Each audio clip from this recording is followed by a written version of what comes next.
আচ্ছা, হঠাৎ ফ্রিজ খুলে দেখলেন কিছুই নেই, বাজারেও যেতে পারছেন না, আর রান্নাঘরে পড়ে আছে ছোট্ট একটা প্যাকেট, সেখানে রয়েছে শুধু সয়াবিন। আর সেরকম একটা সময়তেই কিন্তু বাঁচে এই ভর্তাটা, কারণ সয়াবিন হচ্ছে সেই খাবার যেটা ঘরে থাকলেই একটা রিজার্ভ প্ল্যান তৈরি থাকে, খুব তাড়াতাড়ি তৈরি হয়ে যায় আর পুষ্টিতে ভরা একটা পদ।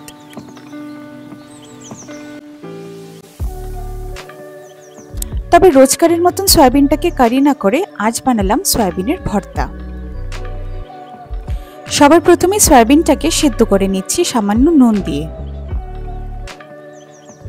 সেদ্ধ হয়ে গেলে এটা কিছুক্ষণ রেখে দেব ঠান্ডা হওয়ার জন্য। তারপর একটা মিক্সিং বাটিতে সয়াবিনটাকে দিয়ে দেব, তাছাড়া দেব 3টে কাঁচা লঙ্কা, কুচো করে রাখা পেঁয়াজ, রসুন। এখানে আমি 6টা রসুন দিয়েছি, আর অল্প একটু আদা দিয়ে একটা পেস্ট করে নেব। এই রান্নার একটা খুব বড় সুবিধা হলো এটা খুব তাড়াতাড়ি তৈরি হয়ে যায় অল্প মশলায়, আর ভাত ডালকে মুহূর্তে কমপ্লিট মিল বানিয়ে ফেলে। তারপর আরো একটা সত্যি কথা হচ্ছে সয়াবিন ফাইবারে ভরা আর পেটকে অনেকক্ষণ ভরা রাখে, তাই যারা প্রতিদিন খাবারে একটু স্বাস্থ্যকর অপশন খুঁজছেন তাদের জন্য এই ভর্তা একদম পারফেক্ট।